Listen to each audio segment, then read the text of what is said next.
account. I mean, the account has over 100,000 places. 뛰어가리고. Close to 200,000. I mean, like, bro, it's like kind of crazy now. So yeah, we're gonna go on eBay right now. We're gonna list it and see how much people want to pay for my Roblox account. Now, so I'm just gonna click okay, I've never listed anything on eBay before. I have no idea how to do this. So let's list an item. So I'm assuming that's how we do it.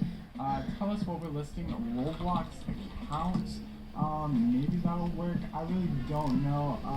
But I don't really know what I'm doing. Alright, so right here, I got it set up good enough, I think. So we're gonna have to type in a title, the item specifics, and all the stuff.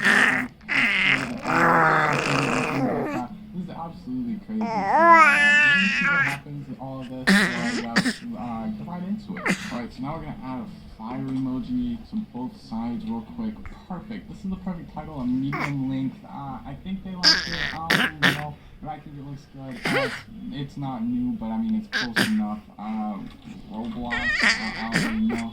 Brand. It doesn't have a brand. Roblox. Alright, add photo. Okay. So basically, add stuff on my profile thing and stuff like that. Okay, so we're gonna do that real quick. I'm not gonna bore you with the content. Alright, so I got